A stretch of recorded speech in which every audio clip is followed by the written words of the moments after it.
A bolsa engatou uma boa sequência de alta aqui no Brasil. Tanto o Ibovespa, que é o índice de referência da bolsa, quanto o Small 11, que é o índice de Small Caps, que para mim é o índice que eu mais gosto de olhar quando penso em precificação da bolsa, apresentaram ótimas performances no último mês. E com essa boa performance recente dos ativos brasileiros, alguns investidores começam a ficar mais receosos, achando que a bolsa de repente subiu demais e que uma queda é inevitável. Porém, eu tenho uma visão diferente desses investidores. Eu acredito que a bolsa ainda tem muito para subir. E nesse vídeo eu vou te dar os 3 motivos que podem fazer a bolsa continuar subindo, na minha opinião. Então assiste o vídeo até o final, porque eu tenho certeza que vale muito a pena. Mas antes mesmo de eu te contar esses motivos, já te inscreve no canal e deixa o like nesse vídeo, não esquece. O primeiro motivo que pode sustentar uma alta ainda maior da bolsa é a diminuição das incertezas fiscais e econômicas. Nós começamos esse ano com a nossa economia completamente à deriva. O teto de gastos, que era a principal âncora fiscal do país, foi completamente jogado de lado e esperava-se que o governo fosse apresentar uma regra para substituir o teto de gastos. Obviamente que o pessimismo era muito grande com essa nova regra fiscal que viria a ser apresentada pelo governo federal. Porém, quando o Haddad apresentou a proposta para o novo arcabouço fiscal, o mercado ficou até animado. Isso porque o mercado tinha um pessimismo muito grande e a proposta de arcabouço veio bem melhor do que o mercado projetava, do que o mercado esperava. Em um segundo momento, se discutiu muito sobre a necessidade de aumentar as receitas para cumprir as regras previstas no novo arcabouço fiscal. Isso acabou travando um pouco o mercado. Porém, nessa última semana, o novo arcabouço fiscal finalmente foi votado e aprovado na Câmara de Deputados. E a boa notícia é que o texto aprovado na Câmara foi um texto mais rigoroso do que o governo havia proposto inicialmente. E esse texto mais rigoroso acabou animando ainda mais o mercado, porque a aprovação desse arcabouço fiscal nos moldes em que ele foi aprovado acaba por extinguir um risco de cauda, que seria um descontrole inflacionário na nossa economia. De novo, mesmo passando pela Câmara e ficando mais rígido, esse texto não é perfeito, tem muitos pontos que cabem crítica sim. Mas como eu comentei anteriormente, o mercado esperava algo péssimo, um descontrole inflacionário, um descontrole de gastos completo, e o que acabou acontecendo foi uma regra razoável, o que acabou animando o mercado. Além disso, nos últimos tempos nós vimos uma série de demonstrações de força do Congresso Nacional para com o governo federal, para com o executivo. Está muito claro hoje em dia que o governo federal não tem a maioria no Congresso e, portanto, não vai ter vida fácil para aprovar projetos que não agradem também ao Congresso. E toda essa diminuição da incerteza é muito importante porque ela abre espaço justamente para o nosso segundo motivo que pode fazer a bolsa continuar subindo, que é a queda nas taxas de juros. Um dos principais argumentos do Banco Central para manter a cautela quanto ao início dos cortes na taxa Selic era de que a nossa economia não tinha uma regra fiscal e, portanto, um descontrole inflacionário era muito fácil de acontecer. Agora, com a aprovação do novo arcabouço fiscal, que, como eu falei, é melhor do que o mercado esperava, o Banco Central tira esse risco da sua frente.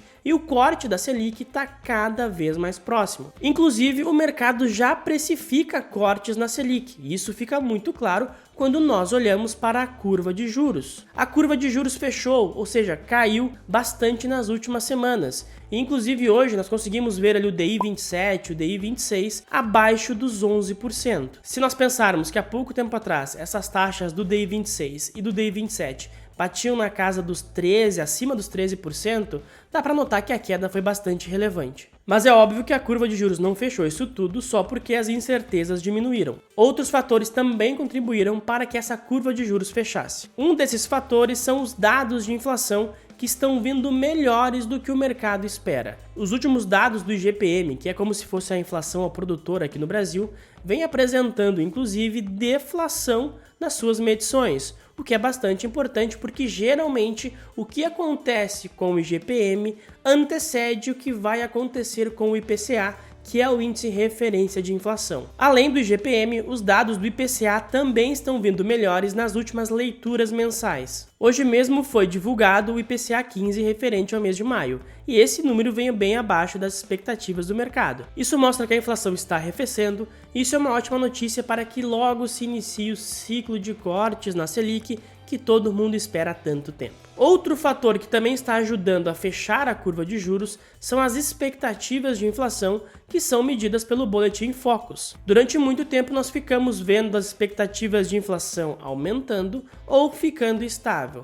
Porém, nas últimas duas amostras, nas duas últimas divulgações do Boletim Focus, nós vimos as expectativas de inflação começarem a diminuir. E essas melhores expectativas se devem principalmente aos melhores números de inflação que estão sendo apresentados e também ao recente corte nos combustíveis, que ajuda a reduzir ainda mais a pressão inflacionária no Brasil. E a melhora nas expectativas de inflação é muito importante porque, de acordo com os últimos comunicados do Banco Central, fica muito claro que o Banco Central dá muita importância para as expectativas de inflação. Então, quanto melhor estiverem as expectativas, mais perto está o corte na taxa Selic. E à medida que a taxa Selic comece a ser cortada, nós veremos um fluxo cada vez maior de recursos indo para a Bolsa para tentar surfar a melhora do cenário de renda variável no Brasil. E todo esse dinheiro indo para a Bolsa vai encontrar justamente o nosso terceiro motivo,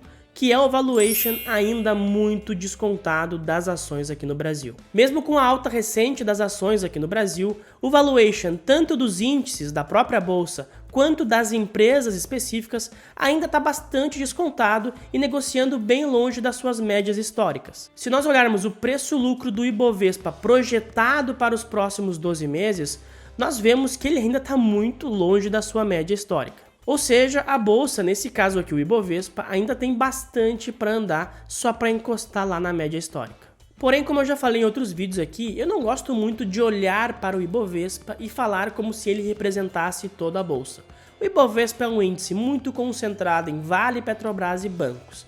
E por conta disso, eu prefiro prestar mais atenção no Small 11, que é o índice de Small Caps, e é um índice que para mim de fato representa muito melhor a composição da nossa bolsa de valores. E olhando aqui para o Small 11, para o índice de Small Caps, nós vemos que ele também está muito abaixo da sua média histórica. Hoje o PL projetado do Small 11 está na casa de 9%, enquanto a sua média histórica é na casa dos 15%. Então aqui também o índice de Small Caps vai ter que andar muito para encostar na sua média. E não é só isso, se nós olharmos a nossa bolsa no relativo contra o emergente, que hoje é o principal concorrente do Brasil, digamos assim, na disputa pelo recurso estrangeiro, que é o México, nós vemos que o Brasil está muito para trás do México em termos de valuation. Esse gráfico aqui mostra muito claro que a bolsa mexicana andou muito, enquanto a bolsa brasileira está ali estacionada naquele patamar entre 100 e 110 mil pontos. Hoje o Brasil e o México são os dois principais emergentes na disputa pelo capital do investidor estrangeiro.